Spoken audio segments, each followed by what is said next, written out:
Hi, my name is Emily, and everything I thought I knew about love, loyalty, and family unraveled the day they said, "We need to talk." It started with a silence that didn't belong. You know the kind. It's not just absence of noise, but a presence of something else, like the air's holding its breath. The house that morning felt staged, like someone had set it up for a commercial about suburban perfection. Our dining room always looked like it was waiting for a camera crew. Gleaming floors, heavy beige drapes that never fully opened, a fireplace nobody used except for Christmas photos. Mom's candles were lit on the sideboard, even though it was barely 9 a.m. She'd arranged the table with porcelain plates we weren't even allowed to use on Thanksgiving. And yet, no one was smiling. "Emily, honey, sit down." My mom's voice was soft, too soft. She was standing by the kitchen island, palms flat on the marble like she needed grounding. My dad hovered behind her, looking everywhere but at me. His eyes were bloodshot and small, not tired, anxious. Something was off. My sister Sarah stood leaning against the frame of the living room entryway, arms crossed over her chest, her mouth quirked into a smirk that made my stomach turn. Her blonde hair was braided perfectly, not a strand out of place, like she'd had time to get ready for this. Whatever this was. I sat down. No one said happy birthday.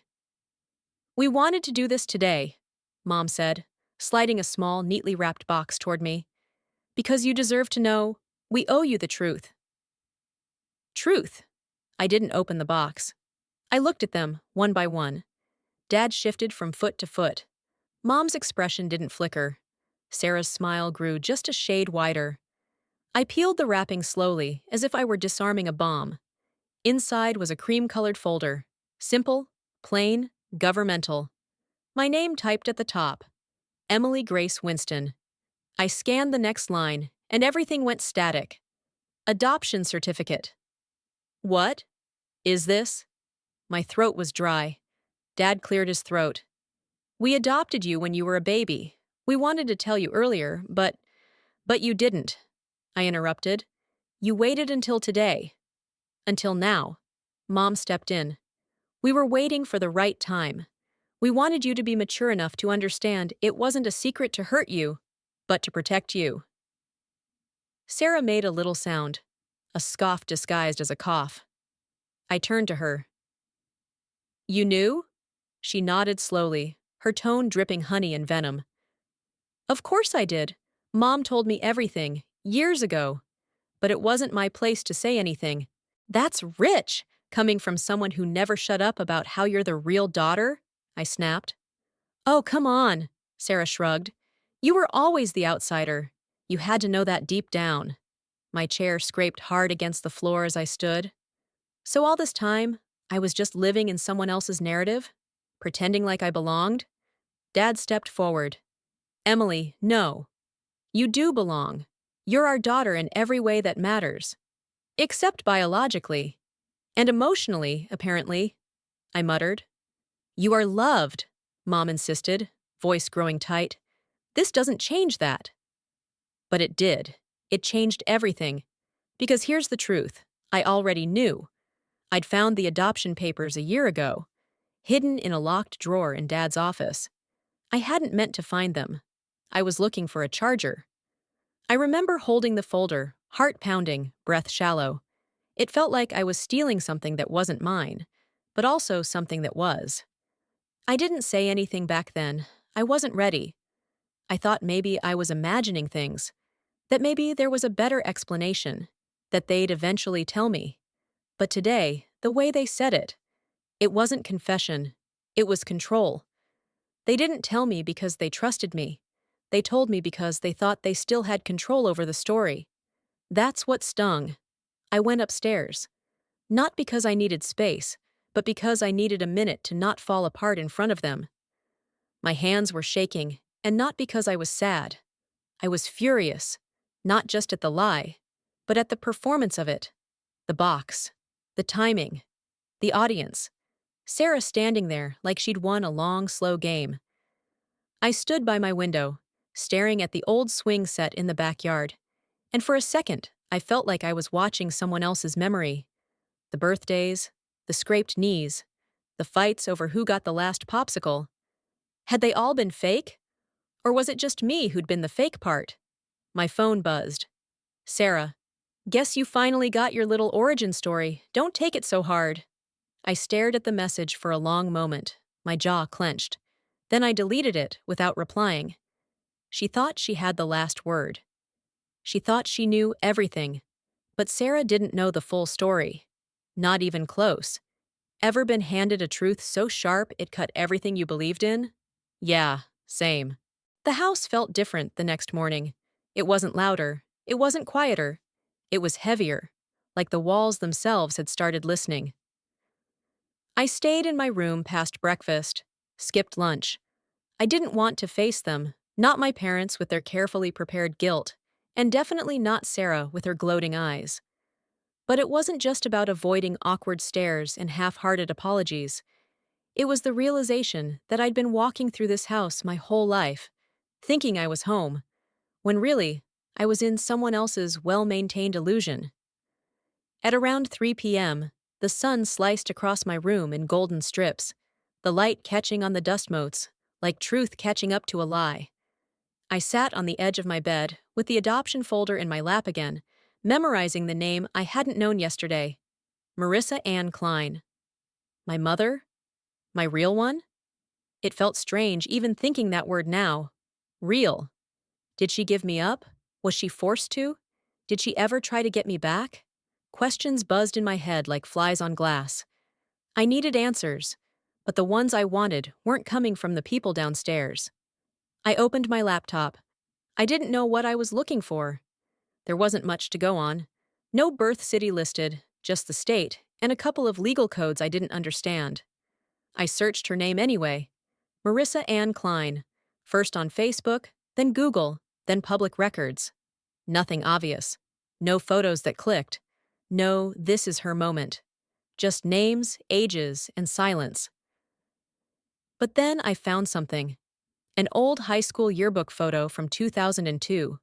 Central Ohio. A girl with hazel eyes and auburn hair, looking straight into the camera with the kind of smile that held secrets. I zoomed in. My cheekbones, her jawline. I felt my chest squeeze. The name matched. The birth year matched. If this was her, she would have been 17 when she had me. I clicked into the alumni page. A comment from someone named Michelle. R.I.P. Marissa. Still can't believe you're gone. You were too bright for this world. Gone? I stared at the screen. Marissa Ann Klein. Deceased. 2 years ago. I didn't even know her. And I'd already lost her. I went downstairs an hour later. I didn't announce myself, just moved quietly to the fridge, hoping no one would notice me. But Mom was in the living room, and of course, she noticed everything. She didn't say my name. She said, "We thought maybe you'd want to talk." I stayed facing the fridge. "About what?" I asked, like I didn't already know. "You must have questions." I turned, slowly. "Why didn't you tell me sooner?" Mom sighed.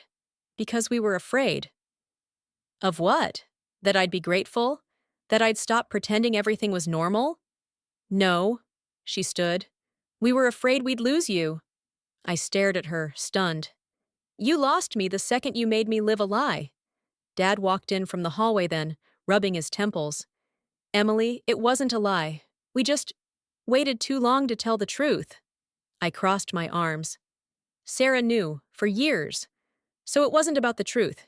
It was about control. Sarah appeared like a ghost behind them. She always did. "Not everything's about you, Emily." I ignored her. Was she, Marissa? Was she trying to find me? My parents froze. That was it. That pause. That hesitation. That silence filled with things unsaid. "She reached out once," Dad finally admitted. "When you were 5.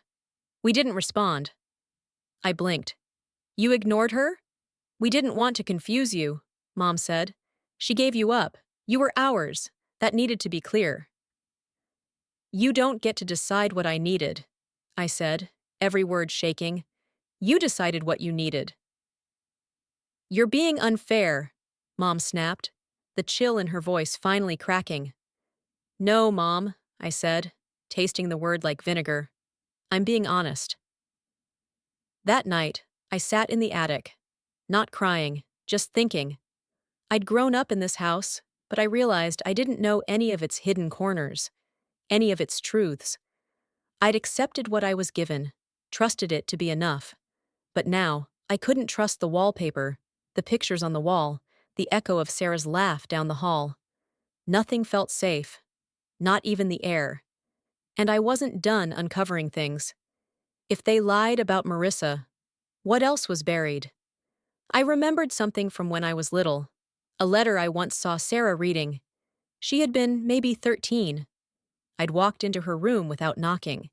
She was sitting cross-legged on the floor, reading something and crying. She yelled at me, told me to get out. I never saw the letter again. But now I wondered. Had that been from Marissa? Had Sarah known more? My hands clenched. If she had, I was going to find out. Ever felt like your whole life was the wrong version of your own story? Yeah, me too. I didn't sleep that night. Sleep was a luxury you earned when your world made sense. Mine didn't. At 3:14 a.m., I found myself in the attic again. It was the only place that didn't carry someone else's memory. No family photos here, no carefully curated decor, just insulation, dust, and silence. It felt honest. I sat cross-legged on the floor, the folder with Marissa's name in front of me. I stared at it like it would blink or breathe or bleed truth if I looked long enough. But I wasn't just here to sulk. I was following a thread, one that started with Sarah, and a letter I wasn't supposed to see. I didn't know exactly what I was looking for, but I remembered something strange about the boxes up here. A few years ago, I'd helped Mom clean out a bookshelf, and she told me, "Don't touch the blue file box. That's Sarah's stuff." Back then, I didn't question it. Now, I did. I found it shoved behind an old rocking horse and a suitcase that still had the airline tag from our Florida trip when I was 9. The blue box was locked, but the latch was weak. One twist with a butter knife and it snapped open. Inside were layers of neatly stacked envelopes, some worn at the corners. School awards, old birthday cards. Then, toward the bottom, a white envelope with no return address, creased in the middle, yellowing. I opened it, and read words that weren't meant for Sarah at all. Dear Emily, you don't know me. I'm not supposed to contact you. I signed papers that said I wouldn't, but I'm your birth mother, and I think about you every single day. The letter went on. It wasn't long, but it was real, raw. It spoke of regrets and longing, and the kind of love that doesn't expire with distance. She wrote that she hoped one day I'd find her, that she wasn't proud of giving me up, but she believed she was giving me a better life. And then the twist that stopped my breath. I tried to reach out when you were 5. I sent this to your family. I never got a reply. If you're reading this, it means someone was brave enough to pass it on. If not, well, maybe someday this will find you anyway. But it hadn't. Until now. The sound I made wasn't a sob. It was quieter, smaller. It broke inside my throat before it could become anything else. I held the paper like it was skin, fragile, irreplaceable, warm with something living. Sarah had kept this. Hid it. There was no mistaking the implications. She'd known I was being lied to. She chose to be the guardian of that lie. Why? For once, it wasn't just about me being adopted. It was about power. She liked being the real daughter, the untouchable one. And this letter? It threatened her throne. That was the line. That was the moment I stopped mourning and started burning. I stormed into her room just after sunrise. No knocking, no hesitation. She was still asleep, cocooned in silk sheets and self-righteousness. I threw the letter at her. She blinked awake, catching it just before it hit her chest. She squinted at it, then at me. "What the hell is your problem?" "You read it," I said. "And then you hid it." Sarah sat up, brushing hair from her face. Her voice was flat. "You shouldn't have gone through my things. You shouldn't have stolen my life." She stared at me. I didn't steal anything. That letter was from a stranger. You don't even know what kind of person she was. She was my mother. No, Elaine is your mother. Don't you dare, I said, stepping closer. You don't get to decide what blood means. You don't get to erase her. She gave you up, she snapped. She left you, and we picked you up. We raised you. So yeah, I made a choice. I chose to protect this family from someone who already walked away. I was trembling. You didn't protect this family. You protected your place in it. Sarah's jaw tightened. Her voice dropped, cold and sharp. You want the truth, Emily? You've always been second. You were second choice. Second best. And you've always known it. There it was. No more subtext. Just open fire. I left her room shaking, not with fear, but with clarity. That letter would have changed everything for me. It would have anchored me, given me something to hold on to when I was drowning in questions. But she robbed me of that. And for what? A tighter grip on a lie? I went back to the attic and did something I hadn't planned. I started writing. Not just a journal entry, something bigger. A document of everything. The letter, the adoption, the lies, the silences. I wasn't sure what I'd do with it yet, but I needed to lay it out, piece by piece. Truth felt like a house I had to build myself now. I typed late into the night, and when I closed the laptop, I stared at the ceiling and whispered, "You didn't disappear, Marissa. I found you." Sometimes the most dangerous lies are the ones we tell ourselves about who we're protecting. There's a particular kind of silence that falls over a family after something breaks, after something is said that can't be unsaid. It isn't peaceful. It's not even quiet. It's a waiting kind of silence, taut like a stretched rubber band, threatening to snap. That's what our house felt like after I confronted Sarah. Mom didn't bring it up.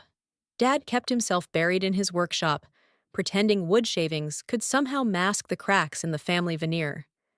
Sarah, for once, didn't gloat. She didn't even look me in the eye. But I could feel her presence pressing on me in every room, like a shadow that refused to detach. I should have felt victorious, having cornered her with the truth. But the aftermath of confrontation doesn't always come with relief. It often arrives with the echo of questions you weren't ready to answer. And the one that haunted me most was this. Now that I knew the truth, what was I going to do with it? That question followed me everywhere, even outside. I started walking aimlessly through the neighborhood late in the evenings, letting my feet guide me past houses with lights on inside. I liked imagining other families behind those windows, ones where secrets didn't metastasize in silence, ones where daughters weren't pitted against each other like chess pieces. One night, I ended up at the town's public library. It was almost closing time, but the librarian recognized me from middle school and waved me in with a nod. I didn't know what I was searching for at first. I just walked the aisles, trailing my fingers along the spines of books until I found myself in the genealogy section. Something clicked. If my parents, my adoptive ones, weren't going to tell me more about Marissa, maybe public records could. I knew she was from Ohio. That was where she died. And I had a high school listed from the yearbook. That was enough to start digging. I asked the librarian about interlibrary access, and she showed me how to request archived yearbooks in local papers. It was tedious, but it gave me purpose. And right now, purpose was all I had. Back at home, I kept my distance. The attic had unofficially become my room. I ate meals on my own. I even left Sarah's letter folded on the kitchen counter one night with a single word scribbled in red marker. Why? She never responded, but I knew she'd seen it. The next day, the letter was gone. I started watching her closely, not just for petty revenge, something deeper. There was a tension in her now. Her confidence was fraying at the edges. She avoided direct eye contact. Her once perfectly timed insults were clumsy or absent altogether. One morning, I caught her standing in the driveway on her phone. Her voice was low, but urgent. "I told you not to call me here," she hissed. "She's suspicious already." "No, I didn't say anything. Yet." She turned and saw me standing behind the screen door. She froze. And in that 1 second, I saw it. A flicker. Fear? Guilt? It was gone too fast to be sure. I opened the door. Everything okay? I asked, my voice even. She locked her phone. Fine. Friend drama? She smiled, tight and mechanical. None of your business. She walked past me into the house. But her phone call stuck in my mind like a thorn. She's suspicious already. Who was she talking to? And what else had she been hiding? Later that night, I heard shouting downstairs. My parents. It was rare for them to argue in front of us. Or at all, really. But the walls were thin, and their voices carried. You promised we'd leave the past alone, Dad barked. I didn't promise anything, Mom replied, sharp. She's digging. You didn't think this would happen? She's not stupid. You think I don't know that? Mom hissed. She's smarter than Sarah. That's the problem. A pause. Heavy. Awkward. Then Dad again. Softer this time. We can't protect them both. Emily doesn't need protecting, Mom said. She needs to stop digging. That was the moment.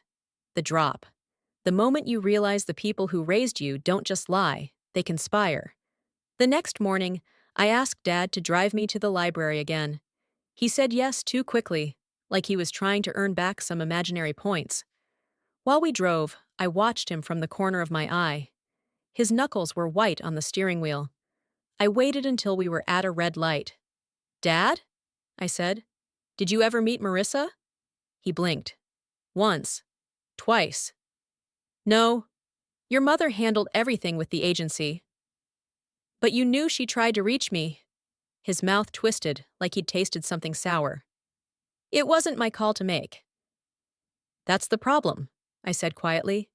It never was your call. That afternoon, I got my first real lead. An obituary. Marissa Ann Klein. Died in a car accident in Dayton, Ohio. Survived by one sister, Deborah Klein Warner. Aunt. I had an aunt. I stared at the name, the printed grief etched between the lines of condolences. She'd lived just 2 towns over from Marissa. Still lived there. I'd gone from not knowing I had a biological family to discovering I had an aunt. A living one. I copied the address into my notebook. I didn't know yet what I was going to do with it, but something inside me shifted. This wasn't just about answers anymore. It was about reclaiming something stolen. The letter was gone. Not, I misplaced it, gone, but deliberately, methodically, completely removed. The only remaining trace was a folded piece of paper Sarah left in its place. A blank sheet, white, empty, mocking. She wanted to erase history, pretend it hadn't happened. I wasn't going to let that happen. I kept moving forward, deliberately and with focus. If Sarah and my parents were going to build walls, I would find the cracks. And if there weren't any, I'd make my own door. The following week, I waited until Mom's calendar showed she'd be out running errands. I searched her office, the one with the locked drawers I hadn't dared touch since I was a kid. Back then, the rule was, don't enter unless invited. The rule had been broken. Inside the bottom drawer, beneath tax documents and old PTA minutes, I found something hidden between manila folders. A letter addressed not to her, but from her. It was dated almost a decade ago. The handwriting was unmistakable. To Deborah Warner, do not contact us again. There will be no further communication regarding Emily. She is part of our family now. This decision is final. No warmth, no hesitation, no regard for what I might have wanted. Deborah, Marissa's sister, the woman I now knew existed. Mom had cut her off before I ever had the chance to know her. This wasn't passive omission. It was deliberate erasure.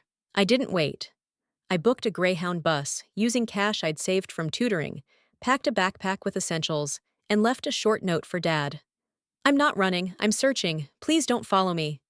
The ride was long, quiet. The kind of quiet where you feel your heartbeat too loud in your own ears. The town Deborah lived in was smaller than ours. Quieter. One of those places where the post office also served as the town hall. Her address led me to a yellow house on a quiet street, a rusting wind chime creaking on the porch. I knocked. A woman opened the door. Mid-40s, tired eyes, auburn hair streaked with gray. Her face changed when she saw me. First confusion, then recognition. "You're her," she whispered. "Yes," I said. "I'm Emily." She didn't ask me how I found her. She just stepped aside and said, "Come in." Deborah didn't cry. Not once, but I could feel the emotion coiled behind her eyes. She made tea, sat across from me at a table covered with a faded floral tablecloth. Every movement was deliberate, precise, like she was trying not to spook whatever fragile connection had just landed in her kitchen. "She wanted you to know she loved you," Deborah said, voice soft but unwavering. "I know," I replied. "She wrote me a letter. I only found it last week." Her hand twitched.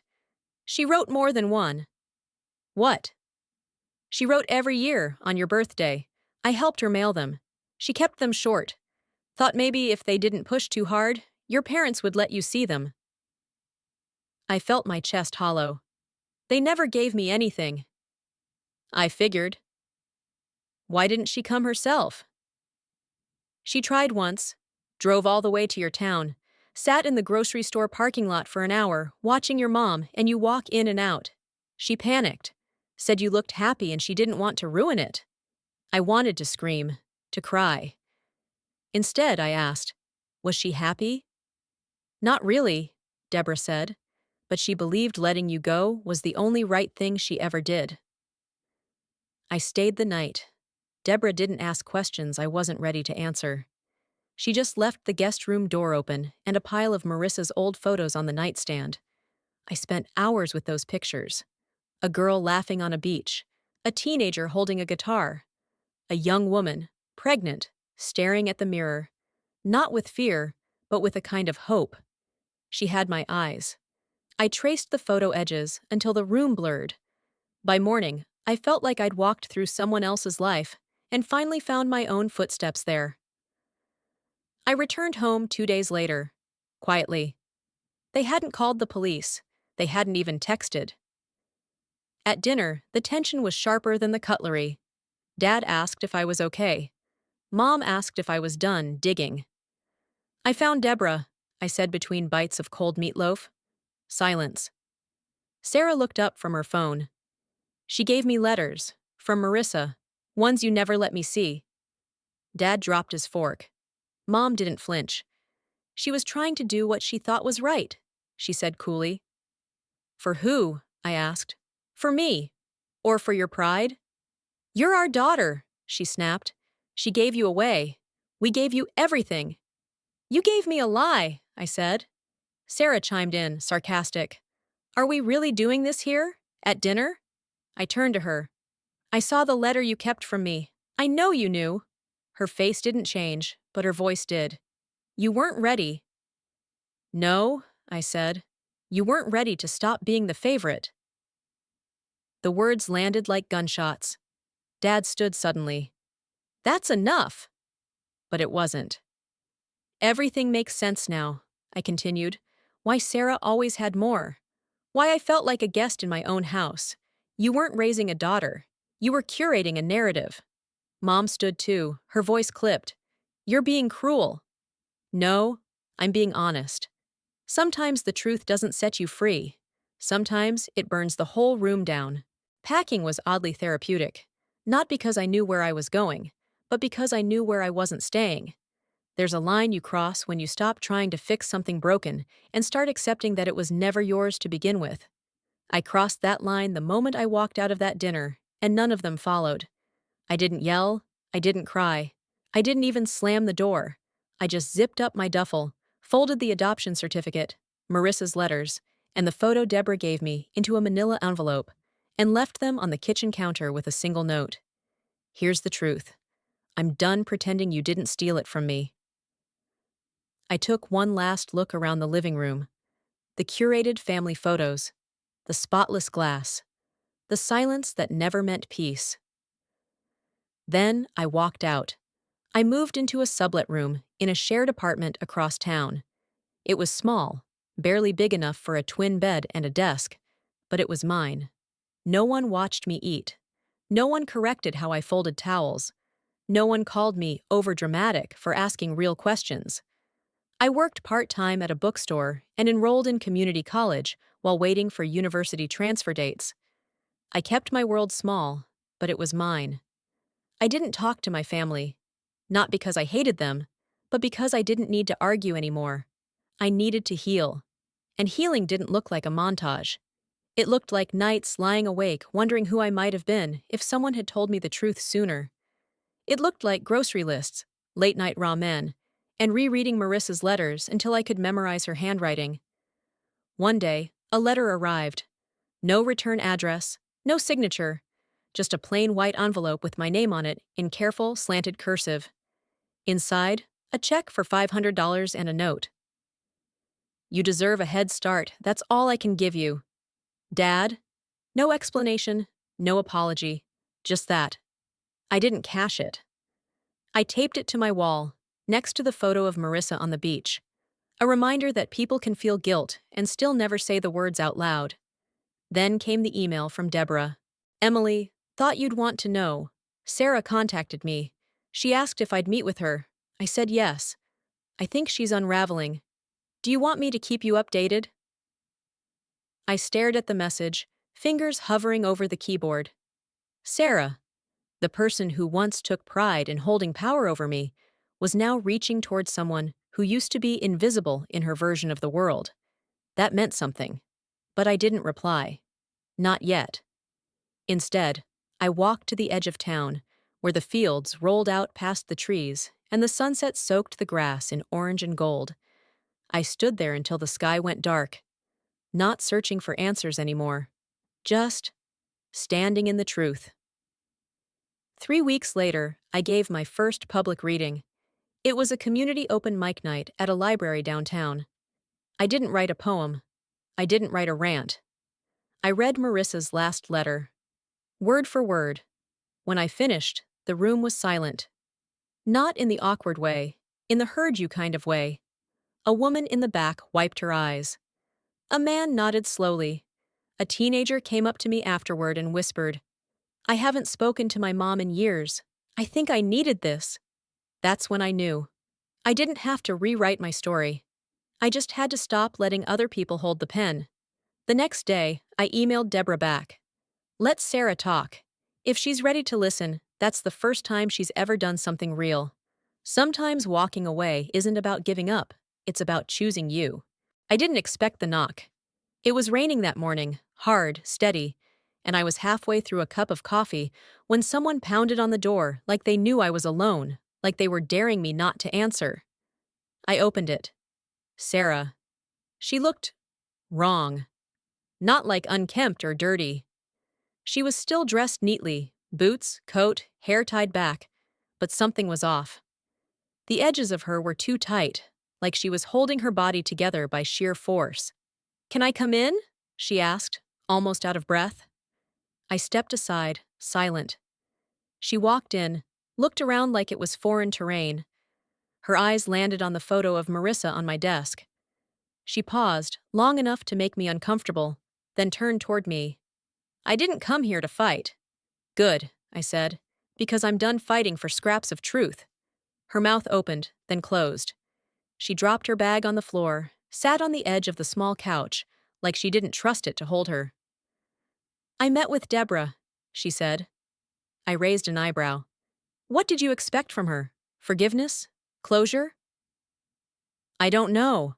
Her voice cracked at the end. She didn't yell. She didn't even look angry. She just listened. And she told me what Marissa was like, what she gave up. I didn't expect that to hurt so much. I stayed standing. "Why are you here, Sarah?" "Because I don't know who I am without the story we built. The one where I was the perfect daughter. The one where you were extra." "That's the first honest thing you've said in years." She looked up at me. Her eyes were wet, but she didn't blink. "I envied you." That stopped me. "You always had this quiet resilience, even when you were small and they ignored you.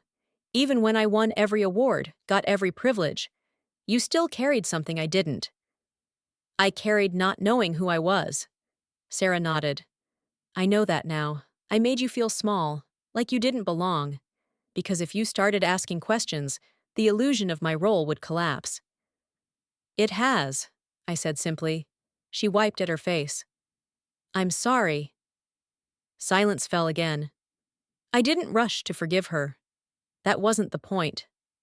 Why now? I asked. Why show up today? She reached into her coat and pulled out a small box. I found this in Mom's drawer. I think it was supposed to be your birthday present the year you found out, but she never gave it to you. I opened it. Inside was a silver locket, simple, elegant. Inside the locket was a picture, me as a baby, and opposite, Marissa, a photo I'd never seen before. Deborah gave her that, Sarah whispered. Mom had it all along. I think she was going to give it to you, but she couldn't bring herself to. I closed the box. Thank you, I said. Sarah stood up. You don't have to forgive me. I don't, I said, but I might someday. Not because you asked, but because I need to make room in my life for other things. She nodded slowly. I hope you do. She walked to the door, paused. You deserve to be known, Emily. And then she left. The next week, I got a message from Mom. I saw Sarah. She told me everything. If you ever want to talk, just talk. I'm here. I stared at it for a long time, not deleting it, not responding either. Later that night, I recorded a podcast episode. It wasn't polished, not planned. Just me talking into a mic in the dark. I think people assume finding the truth brings peace, I said. But sometimes it just clears the field for a better fight. A fight for self-worth. For peace on your own terms. My name is Emily, and for the first time in a long time, I'm not afraid of what comes next. Forgiveness isn't a door you open for someone else. It's one you build for yourself.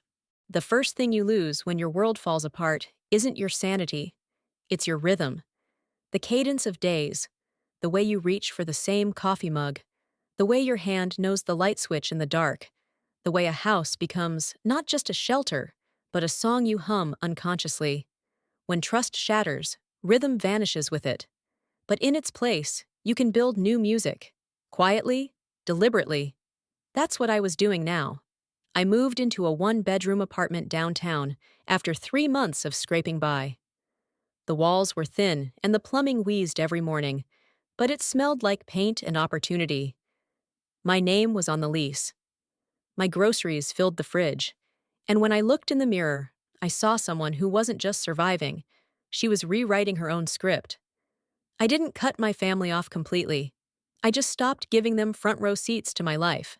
Sarah emailed once a week. No pressure, just updates. One was about therapy, another about applying to grad school. There was a softness to her now, like the armor had cracked, and what was left was human. Still flawed, still complicated, but trying. Mom sent a card in the mail. No note. Just a picture of a beach. On the back, I hope you're near something beautiful. I kept it in my journal. Dad never reached out again. And I let that be what it was. What people don't tell you about starting over is how often it looks boring on the outside. It's not big moves or dramatic choices. It's drinking tea alone in silence. It's running in the rain because your head's too full to sit still. It's writing your story, not for revenge, but for record, for legacy. So I started a blog. I didn't name names. I didn't vent. I documented. Each post told part of my story in fragments, carefully, truthfully. Some families build their homes with love, I wrote. Mine built a museum, and I spent years being the only exhibit no one bothered to look at closely. The first post got a handful of views.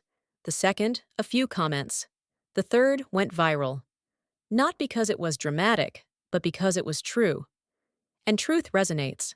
Emails came in, strangers telling me they felt seen, that they'd been erased in their own homes, that they, too, had found old letters, or been kept from someone who loved them once. The more I shared, the lighter I felt. Not because it healed everything, but because I was no longer carrying the story alone. One day, I walked past a bookstore with a chalkboard out front. Open mic night, share your story. So I did. I read my favorite letter from Marissa, her last one. The one where she told me she loved my name, that she hoped I kept it, that Emily felt like something gentle, strong, and open. People clapped, not politely, deeply. Later, someone tapped my shoulder. "You remind me of my daughter," she said. "She ran away 5 years ago. I've been waiting to hear from her." I didn't know what to say, so I just nodded. And in that moment, grief met hope in the space between us. Months passed. Then one day, I found myself at the edge of the same grocery store where Marissa had once watched me from her car. Deborah told me the story one afternoon over tea, and I hadn't forgotten it. I stood there. I imagined Marissa behind the wheel, watching me walk in beside Mom. I imagined her gripping the steering wheel, biting her lip, wanting to run to me but staying put because she thought that was what love looked like. It broke me.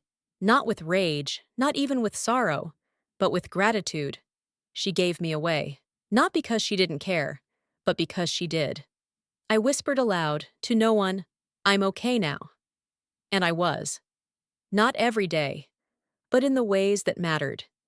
If you've ever had to build yourself from scratch, without applause, without permission, just know, you're not alone. If there's one thing I've learned through this journey, it's that the truth, no matter how painful, will always set you free, but only if you're brave enough to face it. I spent years being silent, being careful, trying to earn a place in a story that was never written for me. But the moment I stepped out of that frame, I found something better. Myself. Maybe you've felt that too. Like your voice didn't matter. Like your truth was too heavy to carry. But I promise you, you're not alone. If this story resonated with you, or made you think about your own journey, I'd love to hear from you. Drop a comment. Tell me where you're watching from, or what part of this hit home. And hey, if you didn't like it, tell me why. Let's talk about it. And if this video moved you, even just a little, go ahead and subscribe to the channel so you don't miss the next story. Because sometimes the stories we need most are the ones that find us when we're finally ready to hear them.